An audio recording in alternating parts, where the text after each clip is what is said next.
और इस वक्त हमारे साथ जो यहाँ मेहमान मौजूद हैं उनके बारे में बताती चलूँ कि एक बेहतरीन शायर हैं, कॉलमिस्ट हैं और कराची से उनका ताल्लुक़ है। कराची में ही हबीब यूनिवर्सिटी में वो उर्दू अदब के प्रोफेसर भी हैं और सिर्फ उर्दू अदब ही नहीं बल्कि मौसीकी भी पढ़ाते हैं। अब ये इन दोनों चीज़ों का जो इम्तिज़ाज है वो कैसे उनकी ज़िंदगी में आया, इसके बारे में हम उनसे ज़रूर जानेंगे। काफ़ी सारी किताबें भी लिखी हैं, मुतराजिम भी हैं और उस हवाले से भी उनकी ज़िंदगी का सफ़र कैसा गुजरा उसके बारे में बात करेंगे। और बेहतरीन शायरी जो कि वो किन मौज़ूआत को लेकर करी और किस तरह से उनका रुझान उस तरफ गया उसके बारे में बात करेंगे। तो बिना टाइम वेस्ट किए हुए आइए उन्हें वेलकम करते हैं। हमारे साथ यहाँ पे मौजूद हैं प्रोफेसर इनाम नदीम साहब। अस्सलाम वालेकुम जी। वालेकुम अस्सलाम। सर कैसे हैं आप? खुदा का शुक्र है, बेहद शुक्रिया कि आप तशरीफ़ लाए हमारे शो में। और सबसे पहले तो सर आपसे यही सवाल करना चाहूँगी कि ये दो चीज़ों का जो मैंने जिक्र किया ये बिल्कुल अपोजिट चीज़ें हैं। एक तो उर्दू अदब से लगाव, ठीक है, वो समझ में आता है, और उसके बाद फिर एकदम से चेंज होकर आपने मौसीकी को भी अपनाया, वो भी आप बच्चों को पढ़ा रहे हैं। तो इन दोनों के बीच का रिलेशनशिप कैसा रहा आपकी ज़िंदगी में और इनकी तरफ आपका रुझान एक साथ कैसे आया? देखिए बेबी, अगर से आपने ये कहा कि ये दो मुख्तलिफ चीज़ें हैं और मेरा बिल्कुल ये इरादा नहीं है कि मैं आपकी राय से इख्तलाफ करूं, लेकिन फिर भी आप कहते हैं कि अलग है, लेकिन अलग नहीं है। बदकिस्मती से इख्तलाफ यूं करना पड़ेगा कि सिर्फ मौसीकी और शायरी ही नहीं या अदब ही नहीं, बल्कि मैं ये समझता हूँ कि जितने भी फ़नून हैं आप चाहें तो उसमें एक्टिंग को भी शामिल कर लीजिए, मुसव्वरी को भी शामिल कर लीजिए, और जो दूसरे फ़नून हैं मुजस्समा साज़ी या और भी, ये सारे ही मुझे ऐसा लगता है कि इंटरलिंक्ड हैं और असल में ये एक दूसरे से जुड़े हुए हैं। अच्छा। और न सिर्फ ये कि जुड़े हुए हैं बल्कि एक ख़ास तरह से सपोर्ट भी करते हैं। यानी अगर आप शायर हैं और आपको मौसीकी से लगाव है तो आप यकीन मानिए कि आपकी शायरी में उससे एक ख़ास तरह का निखार पैदा होता है। अगर आप पेंटर हैं और आपको एक्टिंग से दिलचस्पी है तो आपके आर्ट में उसकी झलक ज़रूर नज़र आएगी। सो मुझे ऐसा लगता है कि ये जो फ़नून की दुनिया है ये सारी ही बड़ी रंगारंग है और एक तरह से एक दूसरे के साथ चीज़ें जोड़कर ज़्यादा मानी खेज हो जाती है। बहुत ही खूबसूरत बात की आपने और वाकई अब इस चीज़ का अंदाज़ा हो रहा है कि ये जो आर्ट की दुनिया है ये एक दूसरे से इंटरलिंक करती है, सिर्फ शायद नाम बदल जाते हैं। ऐसा ही है। लेकिन हमेशा से हमने ये देखा कि जैसे अगर एक शायर है तो उसका जो मिजाज है वो बड़ा मुख्तलिफ है, जो अदब की तरफ है, जो लिखता है, जो मुताला करता है, उसकी सोच बिल्कुल एक मुख्तलिफ किस्म की होती है, जो मौसीकी के करीब होता है उसका एक अलग मिजाज होता है। तो ये मिजाज फिर क्यों तब्दील होते हैं अगर ये एक ही फील्ड के सारे सिलसिले हैं? तो जी हाँ, मिजाज तो किसी एक फील्ड के लोगों के भी मुख्तलिफ होते हैं। मसलन मुख्तलिफ बहुत से शायर हैं लेकिन वो सब शायर अपने अलग अलग मिजाज के हैं। मसलन हम उर्दू के दो बहुत बड़े शायरों का तस्करा करते हैं। सबसे बड़े शायर उर्दू के मीर तकी मीर हैं जिनको खुदाए सुखन हम कहते हैं जी। उनके 100 साल के बाद दूसरे बड़े शायर हमारे सामने गालिब आते हैं। गालिब के 100 साल के बाद तकरीबन इकबाल हैं। तो ये तीन बड़े शायर हैं, एक ही जुबान के शायर हैं, लेकिन ये तीनों एक दूसरे से यकसर मुख्तलिफ हैं। तो मुझे ऐसा लगता है कि मुख्तलिफ होना कोई ऐब नहीं है, बल्कि एक तरह से ये एक खूबी की बाज़ दफ़ा सूरत इख्तियार कर लेता है। असल चीज़ ये है कि आपका जो फ़न है वो कितना पुख्ता है और उसमें आप कैसे दूसरों से अलग रास्ता निकाल पाते हैं। सही, तो मतलब अब मुख्तलिफ आप किस तरह से हो जाते हैं। लिखने वाले तो बहुत मौजूद हैं, तो उनसे आपकी क्या एक, अगर वही चीज़ मैं पूछूं कि आपका क्या मुख्तलिफ तरीक़ेकार है लिखने का या आपकी सोच का, आप किस तरह से अपने आप को डिफ़ाइन करेंगे? देखिए, अगर आप मेरी शायरी के हवाले से बात कर रही हैं, जो कि बुरी भली शायरी मैंने थोड़ी बहुत की है, तो शायरी में हर इंसान का कोई ना कोई नज़रिया होता है। शायद मेरा भी होगा कोई उसमें नज़रिया शेर कहते हुए, लेकिन असल में मेरी नज़र में शायरी मैं अब क्या कहूँ कि हुसूल मुसर्रत का एक ज़रिया है मेरे लिए। बात है। और मुझे लगता है कि जो इंसानी ज़िंदगी में एहसास और जज्बात हैं उनका इजहार, और उससे भी ज़्यादा जो जमालियात हैं, एस्थेटिक्स जिसको हम कहते हैं, उनका आप इजहार कैसे करते हैं। तो असल में तो ये एक एक्सप्रेशन है। किसी भी तरह जो आप सोचते हैं, महसूस करते हैं, आप उसको बयान कैसे करते हैं। कुछ लोग हम शेरों का सहारा लेते हैं, शायरी का सहारा लेते हैं, तो वो एक्सप्रेशन, वो इजहार शायराना हो जाता है। बिल्कुल। अगर कोई अदाकारी के ज़रिए से बयान करता है, कोई अपनी गायकी के ज़रिए से बयान करता है, तो ये मुख्तलिफ तरीक़े हैं एक्सप्रेशन एक ही चीज़ को बयान करने इजहार करने के। असल में तो बस मैं 2 लफ्ज़ों में कहूँगा कि इजहार ज़ात है ये, इजहार जज्बात है ये, जो आप सोचते हैं, जो महसूस करते हैं, उसको इजहार करना है उसका। सही। अच्छा, शायरी पे भी आपने काफ़ी माशाल्लाह से किताबें लिखी, तो क्या इंस्पिरेशन रही आपकी वो किताबें लिखते हुए? किस तरह के टॉपिक्स का इस्तेमाल आपने किया, ज़रा उनके बारे में बताइए। देखिए, मेरा शेरी मजमुआ तो एक ही आया है, दूसरे मजमुए की अब तैयारी है और दूसरा शेरी मजमुआ इंशाल्लाह जल्दी आ जाएगा। लेकिन मैं चूँकि ज़िंदगी में किसी एक जगह पर टिक के नहीं बैठा और बहुत सारी चीज़ें, ये आर्टिस्ट का वैसे है एक मसला तो वो कभी तर्जुमों की तरफ चले गए, तो कभी मज़ामीन लिखने लगे, कुछ म्यूज़िक का भी शौक़ रहा। सो बहुत सारी चीज़ें जब आप करते हैं तो कुछ चीज़ें ज़ाहिर निगलेक्ट हो जाती हैं या पीछे रह जाती हैं। अब शायद मैं ये तो नहीं कहूँगा कि शायरी पीछे रह गई, क्योंकि उसमें मेरा शेरी मजमुआ आया और उसको बहुत अहम लोगों ने पसंद भी किया, तो लगा कि शायद वो कुछ ठीक था। तो शायरी तो खैर मैं अब भी करता हूँ और दूसरे शेरी मजमुए की तैयारी भी है, लेकिन उसमें इंस्पिरेशन की जो बात आप पूछ रही हैं, तो इंस्पिरेशन उसमें असल में हम किसी भी जब फ़न को इख्तियार करते हैं तो वो फ़न हम दूसरों का देखते हैं तो इख्तियार करते हैं। यानी अगर मैंने उर्दू शायरी ना पढ़ी होती तो मैं कभी उर्दू शायरी ना करता। मैंने चूँकि बड़े शायरों को पढ़ा था, लेकिन उसमें आपका इंटरेस्ट भी तो था ना। जी, आप जी, अट्रैक्शन एक पैदा हुई आपको, वरना पढ़ते तो सभी हैं। जी हाँ, अगर देखा जाए तो मुझे ऐसा लगता था कि इंसानी जज्बात और एहसासात के बयान का इससे कोई खूबसूरत जरिया नहीं है। जब हम अच्छे और बड़े शायरों को पढ़ते हैं और जब वो शायरी हमारे दिल पर असर करती है, तो हमें लगता है कि ये कैसा खूबसूरत तरीका है बयान करने का। और अगर आप में कोई सलाहियत है और आप में अच्छी शायरी को पढ़ के उसको जज्ब कर लेने की और उससे कुछ इंस्पिरेशन पाकर कुछ अपना तख्लीक करने की सलाहियत अगर खुदा ने आपको दी है, तो फिर आप वो सब करते हैं। बिल्कुल। उसमें एक जो सेटिस्फेक्शन होती है, वो एक जिसे आप तख्लीकी तमानियत कहिए कि इत्मीनान आपको जो होता है, अच्छा शेर लिख के, अच्छा गाना गा के, अच्छा एक्ट करके, एक कोई लैंडस्केप या कोई पोर्ट्रेट या कोई पेंटिंग बना के, या कोई कथक की कोई चीज़ आप जब परफॉर्म करते हैं रक्कास, वो ही हासिल है इस सब का। वरना देखिए इसके इवज़ में पैसे तो मिलते नहीं हैं। सो असल बात किसी भी फनकार को या आर्टिस्ट आप उसे कहिए, उसको जो चाहिए होती है वो एक पजीराई, एक तरह पजीराई है, या कम से कम उसका दिल उस पर मुतमईन हो, तख्लीकी तौर पे तमानियत उससे हासिल हो जाए। तो ये सारी बिल्कुल। अच्छा, मौसीकी की तरफ जो रुझान आपका आया वो कब से आया? देखिए, मौसीकी में मुझे गाना नहीं आता, कोई साज बजाना नहीं आता। मौसीकी के साथ मेरा जो ताल्लुक है वो सिर्फ सुनने का है।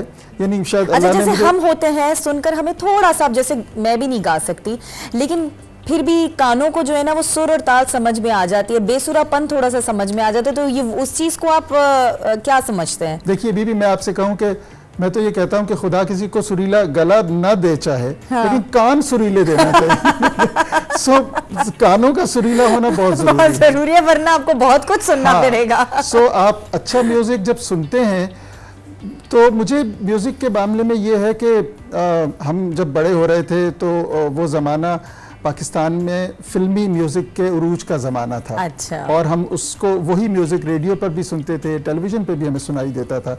तो हम उस मौसीकी के साथ पले बढ़े और चूँकि इन सारी चीज़ों का, शायरी का, मुसव्वरी का भी, इन सब का शौक़ था, तो मौसीकी के साथ मेरा ताल्लुक़ सुनने का है। और चूँकि मैं लिखने पढ़ने वाला एक शख्स हूँ और लिखना पढ़ना मेरी जॉब भी है और पैशन भी है, प्रोफेशन भी है साथ साथ। सो इसको मैंने ये सोचा कि जो कुछ मैं सुनता हूँ उसके बारे में जो मेरी राय है या उसको जैसे मैं समझता हूँ, शायद उसको बयान भी मैं कर सकूँ।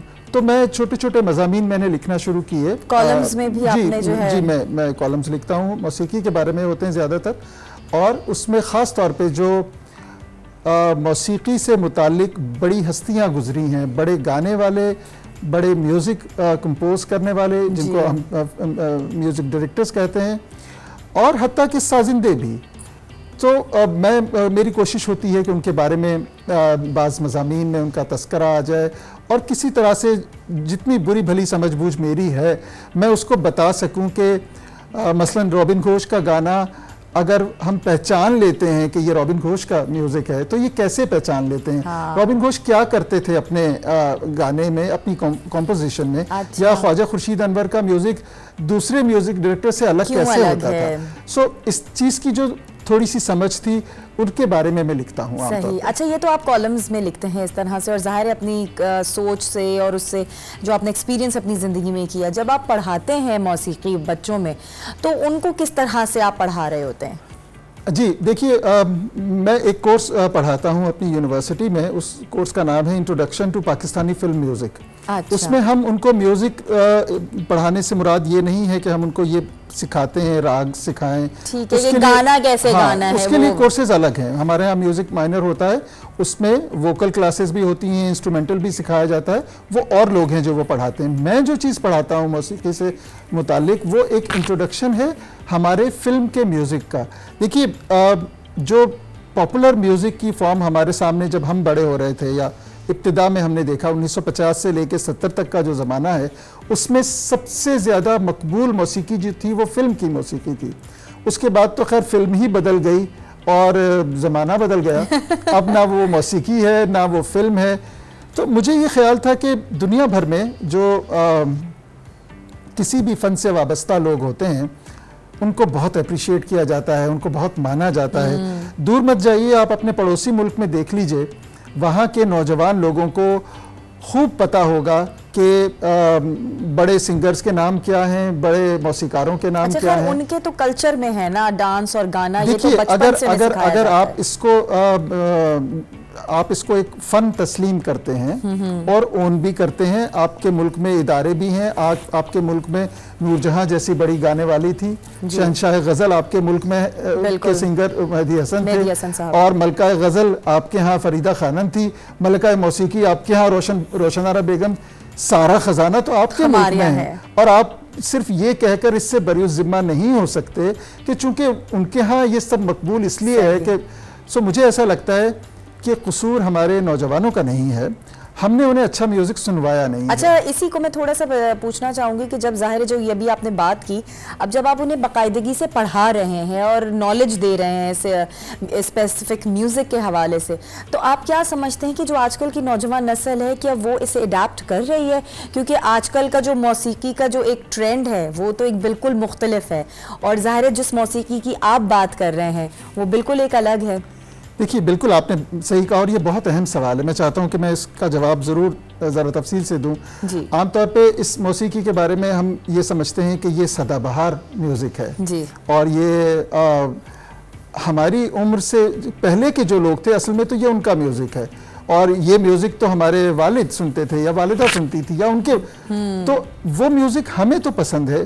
क्या वजह है कि मुझसे 20 साल छोटे लोगों को वो म्यूज़िक पसंद नहीं है? उसका सबब यह है कि जब हम बड़े हो रहे थे तो वो म्यूजिक हमने सुना, लेकिन सुनवाया नहीं। हमने सुनवाया नहीं। सो अब ये जो कोर्स मैं पढ़ाता हूँ अपनी यूनिवर्सिटी में, उसको बनाने का, डिज़ाइन करने के पीछे सिर्फ एक ही मकसद था कि एक बार आप उनको ये म्यूज़िक सुनवाते हैं, शुरू में स्टूडेंट्स को लगता है कि ये गुजरे हुए ज़माने की चीज़ है, ये ब्लैक एंड वाइट फिल्में हैं और ये स्लो है। और एक स्टूडेंट ने मुझसे कहा कि इनाम साहब, ये क्या रीज़न था कि पुरानी फिल्मों में इतने सैड सॉन्ग क्यों होते थे? और एक हीरोइन आती है भागती हुई और वो बेड पे आके गिर जाती है और तकिए को लेके पूरा गाना गा देती है, ये सब क्या? ये वो शायद आज के बच्चे इस बात को समझ नहीं सकते। उसकी जो एस्थेटिक्स हैं, उसका जो रोमांस है, फ़र्क तब पड़ता है जब वो 15 हफ्तों तक ये कोर्स पढ़ते हैं और रोज़ 20 गाने वो सुनते हैं, और उनको उसके बारे में ये काम दिया जाता है, असाइनमेंट्स दिए जाते हैं। आप ये देखिए इस गाने में ऐसा क्या है, ये गाना फिल्म की कहानी को आगे कैसे बढ़ा रहा है, इसकी इंसर्शन यहाँ पर जो है, तो ये उसके बारे में, तो वो सबको उनको एक काम की तरह करना पड़ता है, और वो फिर उनका इंटरेस्ट है। मैं आपको ये बात बताऊं, रफ्ता रफ्ता वो इस कदर मोहब्बत करने लगते हैं इस म्यूज़िक से कि उनकी प्लेलिस्ट बन जाती है उनके फ़ोन में। जिस वक्त ये कोर्स ख़त्म होता है तो वो सारे बच्चे पुराने पाकिस्तानी गानों के उसी तरह से फ़ैन हो चुके होते हैं जैसे हम। सिर्फ बात क्योंकि वो म्यूज़िक है अच्छा, वो हम कोई कारनामा नहीं कर रहे। नो डाउट वो म्यूज़िक जिन लोगों ने बनाया, जिन लोगों ने गाया, वो बहुत खूबसूरत चीज़ थी। अब चूंकि वो लोग आप सुनवाएंगे नहीं या सुनेंगे नहीं तो आप उसको अप्रिशिएट कैसे करेंगे? बिल्कुल। अगर आप चाहते हैं कि आप उसको सराहा जाए तो एक बार आप उनको सुनाइए और थोड़ी सी उस पर बात भी कीजिए। तो आप देखिए कि वो यही म्यूजिक आप देखिए कि रीमेक होके कोक स्टूडियो में आ रहा है तो बच्चे सुन रहे हैं ना उसको। बिल्कुल। और हमारी म्यूजिक तो पड़ोसी मुल्क भी ले रहे होते हैं, उन पे गाने बना रहे होते हैं। ये सबसे बड़ी मिसाल है कि जब उस म्यूजिक को रीमेक किया जा रहा है, चाहे वो पड़ोसी मुल्क में हो या आप कोक स्टूडियो या किसी और प्रोग्राम में उसको कर रहे हो, तो वो पॉपुलर हो रहा है। सो आप रंजिश ही सही अली सेठी की आवाज के बजाय मेहदी हसन की आवाज में क्यों ना सुने? क्या बात है। क्या मेहदी हसन से अच्छा गा सकते हैं? सर बात वही आ जाती है कि जब तक हम कोई खाने की चीज को चखेंगे नहीं, हमें टेस्ट कैसे पता चलेगा? हम बिना खाए हुए उसको मना कर देते कि नहीं जी ये हम चीज नहीं पसंद करते खाते। ये वही मिसाल है। बिल्कुल। और जहां आप इस बारे में बात कर रहे हैं वहाँ ATV ने भी माशाल्लाह से एक बड़ा जबरदस्त सा प्रोग्राम का आगाज किया है। बहुत जल्द आप उसको ऑन स्क्रीन देख सकेंगे। फिल्म कहानी के हवाले नाम है उस प्रोग्राम का, और उसमें यही सारी जितनी क्लासिकल मूवीज हैं उनकी पूरी बाकायदा स्टोरी सुनाई जाती हैं, उनके गाने सुनाए जाते हैं, ताकि आप एक जो लोग वैसे उन्होंने देखी हैं वो फ्लैशबैक में चले जाएं, और जो आजकल की जो नौजवान नस्ल है वो उनको पता चले कि हमारे पास किस किस्म का खजाना मौजूद है। जो आजकल के गाने हम सुनते हैं वो तो गाना कहलाने के ही लायक नहीं है। सच्ची बात है कि जिस तरह से आप उनको तोड़ मड़ोड़ के लफ्ज़ों के साथ खेल करते हैं, म्यूज़िक का मुझे समझ में नहीं आता। आई रियली लव 90s के गाने और पुरानी जो आपकी एक मेलोडी होती थी, एक आपके लिरिक्स इतने खूबसूरत होते थे कि आप सुनकर और आप गाकर एंजॉय करते थे। बिल्कुल सही। अच्छा सर, ये तो म्यूजिक पे बात हो गई। एक बड़ी खूबसूरत सी चीज जैसे आगाज में मैंने बात किया था, खतरनाक भी और खूबसूरत भी है। ये एक किताब है इनकी, नॉवल आपका है, और ये आप देख सकते हैं कि बड़ा खतरनाक सा इसका नाम है दोज़खनामा। और इससे थोड़ा सा आपको अंदाजा हो ही जाना चाहिए कि इन्होंने इसके अंदर जो तहरीर की है वो किस हिसाब से की होगी और क्या क्या चीज़ों को हाईलाइट किया। लेकिन फिर भी मैं ज़रूर सर आपसे जानना चाहूँगी कि इस स्पेसिफिक नॉवल में आपने क्या लिखा है और इसको ये इतना भारी नाम क्यों दिया? नहीं, सबसे पहले तो मैं ये वजाहत कर दूं कि मैं सिर्फ इसका ट्रांसलेटर हूँ, मुतरजिम हूँ। अच्छा, ये नॉवल मेरा लिखा हुआ नहीं है। ये नॉवल बंगाली जुबान के बहुत बड़े अदीब थे, रविशंकर बल, उनका नॉवल था और असल में ये बंगाली जुबान में लिखा गया था। अच्छा, उसका भी टाइटल यही था? जी, उसका नाम भी यही था। उसका नाम भी उर्दू में ही रखा गया था, लेकिन वो नॉवल बंगाली में था। हम तो जाहिर बंगाली नहीं पढ़ सकते, तो हम तक वो नॉवल अंग्रेजी में पहुंचा था। उस नॉवल का एक अंग्रेजी में तर्जुमा हुआ था, इत्तेफाक से वो तर्जुमा मैंने पढ़ा था। ये नॉवल जिसका नाम दोज़खनामा है जो आपने अभी दिखाया, इसका जब ये तर्जुमा आया तो बहुत गुफ्तगू हुई है, इसको सराहा भी गया है। उसका सबब ये है कि ये दो उर्दू अदब के बहुत बड़े किरदार या बहुत बड़ी शख्सियात ऐसी हैं जिनके गिर्द ये नॉवल की कहानी घूमती है। और पहली बड़ी शख्सियत मिर्ज़ा गालिब की है जी, और दूसरी शख्सियत सादत हसन मंटो की है।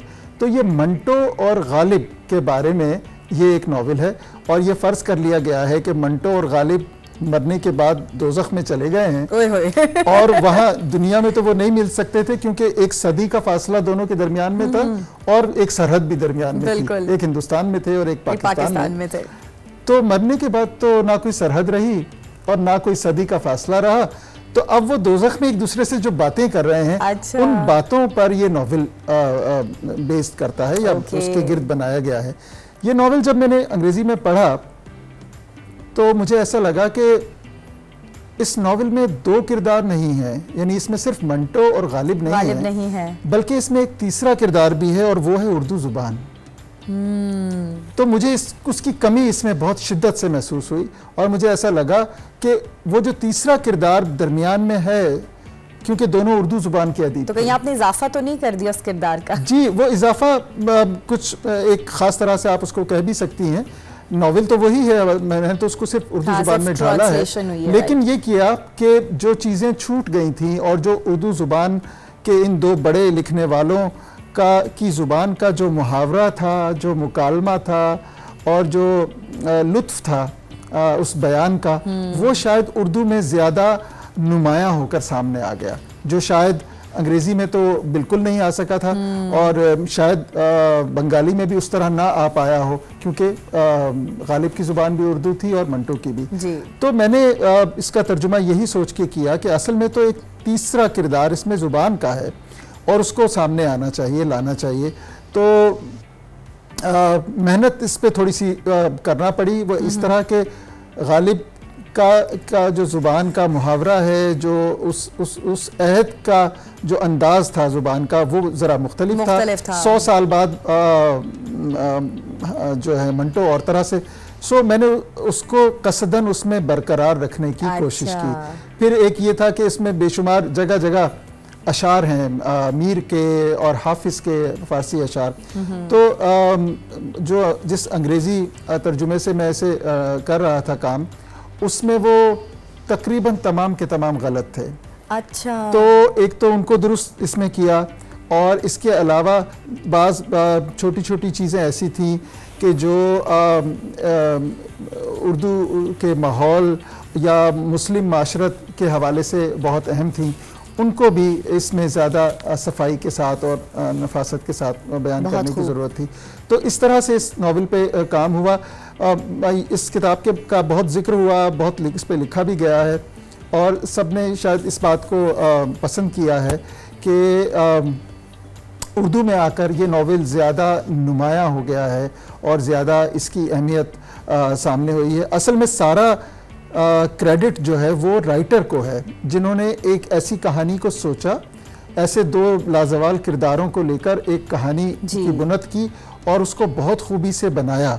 सो मेरा काम तो महज उसको एक अपनी ज़ुबान में बयान करने का सा है और मेहनत तो करना ही चाहिए। कोई हर भी काम में आपको पता है मेहनत की तो मेहनत में अजमत है, तो अजमत तभी आपको मैं ये समझता हूँ कि जो लोग गालिब के मद्दाह हैं, मंटो को पसंद करते हैं या उर्दू ज़ुबान और उसकी वो पसंद करेंगे, तो वो उनको इस नावल को पढ़ना चाहिए, इसलिए भी कि ये देखें कि ये इम्कान की एक बिल्कुल मुख्तलिफ सूरत है। हमारे यहाँ भी बहुत उम्दा उर्दू में नावल लिखे गए हैं, लेकिन जिस तरीके से ये उर्दू के दो बड़े अदीबों को लेकर एक बंगाली ज़ुबान के अदीब ने जिस तरह से कहानी बनाई है, तो कहानी कहने का जो ये ढंग है, ये तर्ज है, ये काफ़ी नया है, और इसमें एक ख़ास तरह की ताजगी है। सही, क्या बात तो है। इसलिए मैं समझता हूँ कि ये अहम इसी के साथ साथ सर मैं ज़रूर चाहूँगी कि कुछ आद आप अपने कलाम से भी हमें सुनाएं, ताकि उसी के साथ हम जो है वो एक ब्रेक पे चले जाएं। ज़रूर मैं कुछ शेर आपको सुना देता हूँ गज़ल के। एक गज़ल के मैं 3-4 शेर आपको सुनाता हूँ। सर क्यों नहीं, इरशाद। वो हम सफ़र है शायद, वो हम सफ़र नहीं है। वो हम सफ़र है शायद, वो हम सफ़र नहीं है। दिल के मुआमले की दिल को खबर नहीं है। वाह वाह वाह, क्या बात है। वो हम सफ़र है शायद, वो हम सफ़र नहीं है। दिल के मुआमले की दिल को खबर नहीं है। बाहर चमक रहे हैं सारे वही सितारे। बाहर चमक रहे हैं सारे वही सितारे, मेरे मकान के अंदर जिनका गुजर नहीं है। ओह, क्या बात है। बाहर चमक रहे हैं सारे वही सितारे, मेरे मकान के अंदर जिनका गुजर नहीं है। हम लोग इस जहां में ख्वाबों की इस दुकान में, हम लोग इस जहां में ख्वाबों की इस दुकान में, जिस शय को ढूंढते हैं वो शय इधर नहीं है। वाह वाह, क्या बात है, क्या बात है। हम लोग इस जहां में ख्वाबों की इस दुकान में, जिस शय को ढूंढते हैं वो शय इधर नहीं है। क्या बात है, क्या बात है प्रोफेसर साहब, बहुत बहुत शुक्रिया, थैंक यू सो मच। और बहुत खूबसूरत गुफ्तगू रही हमारी, और जितनी भी चीज़ों को हमने डिस्कस किया, वाकई एक नज़रिए, एक डिफरेंट नज़रिए से अगर देखें तो आजकल की नौजवान नस्ल भी उसी तरफ जा रही है। लेकिन वही वाली बात कि जब तक आप हम बड़े होने के नाते अगर अपने बच्चों को या अपने आने वाली नस्ल को चीज़ के बारे में बताएंगे नहीं, सिखाएंगे नहीं, तो उन्हें किसी बारे में पता नहीं होगा। वंस अगेन बहुत शुक्रिया आपका, थैंक यू सो मच।